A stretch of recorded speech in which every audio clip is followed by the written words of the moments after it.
अस्सलाम वालेकुम दोस्तों, लर्न इन उर्दू की जानिब से मैं हूं आपका दोस्त मोहम्मद अवैस। उम्मीद करता हूं कि आप सब खैर आफियत से होंगे। तो ओपन जीएल के कोर्स की एक और नई वीडियो के साथ आपकी पेश खिदमत में हाजिर हूं। तो इस वीडियो में आपको बताऊंगा ये जो पेंट टूल है इसको कैसे क्रिएट करते हैं ओपन जीएल के अंदर। ये तो काफ़ी फ्रेंडली है, इसके सैम्पल्स शो किए गए हैं, इसके कलर तमाम सामने शो किए गए हैं, इसका एक मेन्यू बार बनाया हुआ है। तो यहाँ से जैसे हम इसको रेड ब्लैक कलर करके इसको मैं ड्रा करता हूँ, ये डिफरेंट कलर में चेंज करके इसको ड्रा करता हूँ। तो इसी तरह एक मैं आज आपको बनाना सिखाऊंगा। तो स्टार्ट करते हैं। स्टार्ट करने से पहले अगर आपने मुझे फेसबुक ग्रुप पर ज्वाइन नहीं किया तो ये मेरा फेसबुक ग्रुप है, इस पर विजिट करके आप मुझे ज्वाइन कर सकते हैं। और अगर अभी तक आपने मेरा यूट्यूब चैनल सब्सक्राइब नहीं किया तो ये आपको रेड बटन नज़र आ रहा है सब्सक्राइब का, इस पर क्लिक करके आप मुझे सब्सक्राइब कर सकते हैं, क्योंकि इस तरह की इंफॉर्मेटिव वीडियोस मैं इसके ऊपर अपलोड करता रहता हूं। तो अपने टॉपिक की तरफ चलते हैं। आप अपना माइक्रोसॉफ्ट विजुअल स्टूडियो ओपन कर लीजिए। तो ये इसका एक प्रोग्राम मैंने ऑलरेडी लिख के रखा हुआ है, इसके बारे में मैं आपको समझाऊंगा कि ये कैसे वर्क करता है, कौन सी चीज़ कौन सी स्टेटमेंट कहाँ पर वर्क करती है। तो सबसे पहले हम डिक्लेरेशन पे चलते हैं। इसके अंदर इंक्लूड ग्लूड डाटा ये लाइब्रेरी फाइल है, इसके बारे में आप पहले ही जान चुके हैं। इसके बाद हमने कुछ न्यू लाइब्रेरी फाइल इसमें डिफाइन की है खुद से। फॉर एग्जांपल ये hash define red to define green and so on. उसके बाद हमने इसके अंदर ग्लोबलाइज वेरिएबल इनिशियलाइज किए हैं। For example initialize screen height is equal to 600, brush size equal to 3, float red green blue. इस तरह ये ग्लोबलाइज वेरिएबल है। उसके बाद हमने इसकी वाइड इनिशियलाइज विंडो, यानी कि जो सबसे पहले विंडो शो होगी वो कैसी होगी।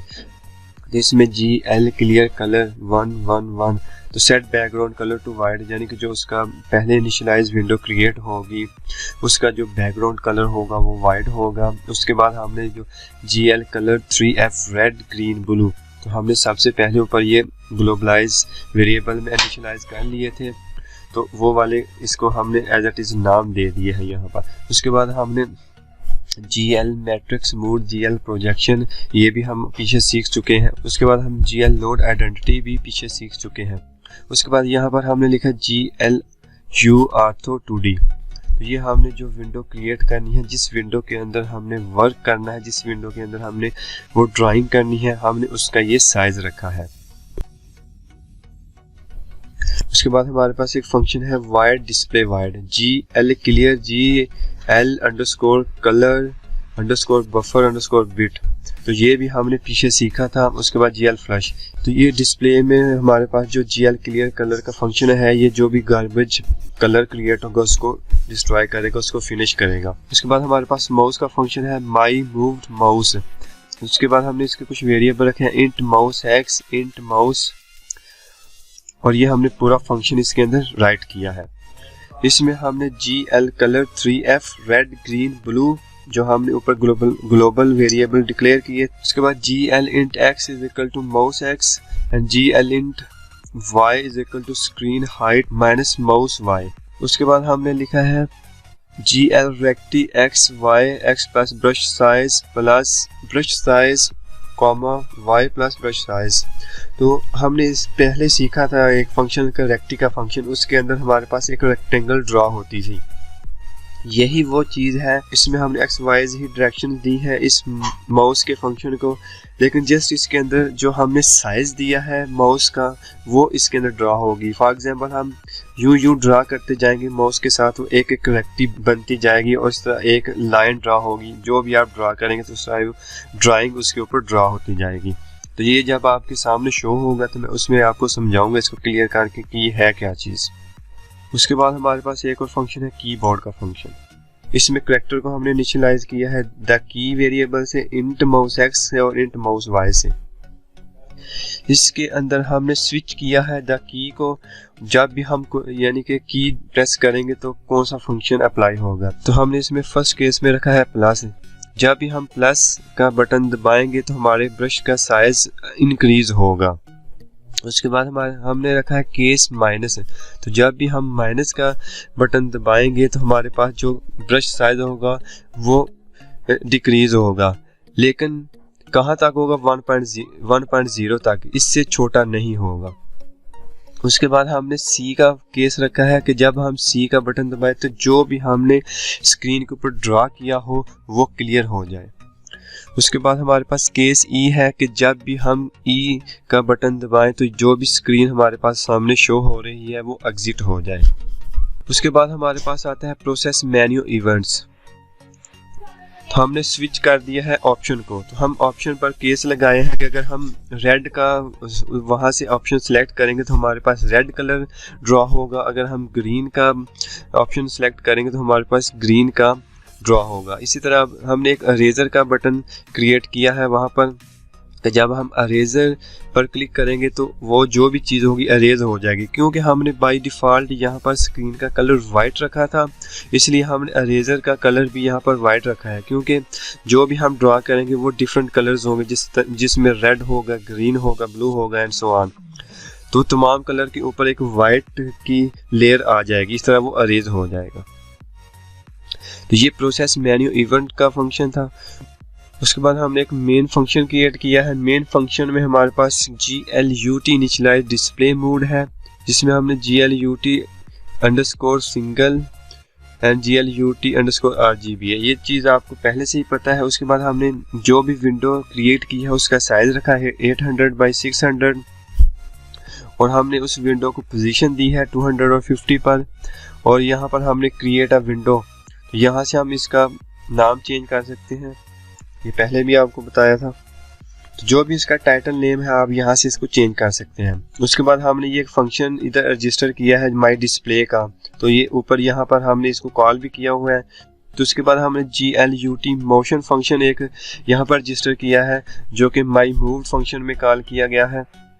उसके बाद हमने GLUT कीबोर्ड का फंक्शन इधर रजिस्टर कर लिया है जो हमने ऊपर कॉल किया हुआ है। उसके बाद GLUT create menu process menu events है, इसको भी हमने ऊपर कॉल किया हुआ है। उसके बाद ये कुछ फंक्शंस हैं जो मैंने इधर ऐड किए हुए हैं। तो ये वो फंक्शन है कि जब आप स्क्रीन के ऊपर राइट क्लिक करेंगे तो आपके सामने एक लिस्ट आ जाएगी, उसके अंदर ये तमाम चीज़ें लिखी होंगी कि हमने एक GLUT ऐड मेन्यू एंट्री में रेड का नाम दिया होगा, GL ऐड मेन्यू एंट्री में ब्लू का नाम दिया होगा। तो जो ये डबल कोटेशन के अंदर है ये वहाँ पर शो होंगे। उसके बाद हमने इसको अटैच किया है कि GLUT अटैच मेन्यू के माउस का कौन सा बटन दबाएं तो ये तमाम लिस्ट आपके सामने शो हो जाए। तो मैंने राइट का बटन इसके साथ अटैच किया है। आप यहाँ से राइट की जगह कोई और बटन भी लिख सकते हैं, लेफ्ट भी लिख सकते हैं और मिडल भी लिख सकते हैं। और उसके बाद माई इनिशियलाइज विंडो जो हमने ऊपर क्रिएट की थी उसको मैंने इधर रजिस्टर किया हुआ है। उसके बाद GLUT मेन लूप का आपको ऑलरेडी पता है। तो ये पूरा प्रोग्राम था जो मैंने आपको समझा दिया। अब मैं इसको आपको रन करके दिखाता हूँ। Build rebuild solution, no error, ये देखें। तो जो हमने इनिशियलाइज विंडो एक क्रिएट की थी वो बिल्कुल वाइड थी, उसका साइज हमने जो रखा था वो यहाँ पर शो हो चुका है। अब आप समझ रहे हो कि ये तो बिल्कुल वाइड है, इसके अंदर लिखा ही कुछ नहीं है। तो मैंने आपको पहले ही बताया था ये पेंट की तरह एक फंक्शन है, बिल्कुल वाइट है, इसके अंदर आप ड्राइंग कर सकते हैं। तो जब भी आप माउस का लेफ्ट का बटन दबा के रखेंगे और कुछ भी ड्रा करेंगे तो ये ड्रा होगा। अब मैं ड्रा करने लगा हूँ, ये देखें, ये पिंक कलर जो है इसके ऊपर ड्रा हो रहा है। उसके बाद मैं राइट क्लिक करूंगा तो ये वो लिस्ट तमाम आ गई हैं जो मैंने आपको बताया था कि उधर ऐड होंगी। तो यहाँ से अगर आप रेड पर क्लिक करेंगे तो आपके सामने रेड ड्रा होगा। अगर राइट क्लिक करके मैं यहाँ ब्लू सेलेक्ट करता हूँ तो ये ब्लू ड्रा करेगा एंड सो ऑन। इस तरह आप कोई भी कलर यहाँ से चूज करके ड्रॉ कर सकते हैं। उसके बाद एक और फंक्शन इसमें ऐड किया था अरेजर का। अरेजर से आप कुछ भी चीज को अरेज कर सकते हैं, ये देखें अरेज हो रहा है। उसके बाद हमने कीबोर्ड के फंक्शन कुछ डाले थे कि अगर हम प्लस का बटन दबाएं तो ब्रश साइज इंक्रीज हो, अगर हम माइनस का बटन दबाएं तो ब्रश साइज डिक्रीज हो। तो यहाँ से मैं कीबोर्ड प्लस का बटन प्रेस करने लगा हूँ। अब आप देखिएगा कि ये कैसे ड्रा होता है। तो ये देखें पहले से इसका साइज इंक्रीज हुआ है।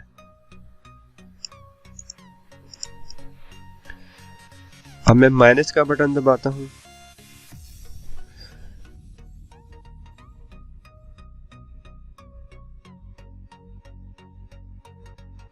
तो ये देखें बिल्कुल इसका साइज डिक्रीज हो गया।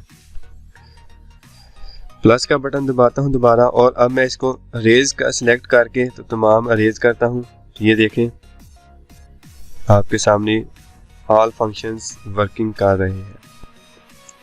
उसके बाद हमने इसके अंदर कीबोर्ड में एक सी का फंक्शन डाला था कि सी का बटन दबाएं तो जो भी हमने स्क्रीन के ऊपर ड्रा किया हो वो क्लियर हो जाए। तो यहाँ से मैं कीबोर्ड से सी का बटन दबाऊंगा तो जो भी हमने देखो ड्रा किया था वो सब कुछ क्लियर हो चुका है। उसके बाद हमने एक और फंक्शन इसमें ऐड किया था कि ई का बटन दबाएं तो जो भी स्क्रीन हमारे सामने शो हो वो एग्जिट हो जाए। तो ये मैं ई का बटन दबाऊंगा कीबोर्ड से, तो ये एग्जिट हो जाएगी। तो ये देखें तमाम फंक्शन इसके वर्क कर रहे हैं और इस तरह आप कोई भी पेन टूल बना सकते हैं OpenGL में। तो उम्मीद करता हूं कि आपको इस चीज़ की समझ आ गई होगी। अगर इस चीज़ की समझ ना आए तो आप मुझसे कमेंट्स में पूछ सकते हैं, और अगर वीडियो पसंद आए तो प्लीज़ इसको शेयर करें, लाइक करें और मेरे चैनल को सब्सक्राइब करें। Thank you. अल्लाह हाफिज़।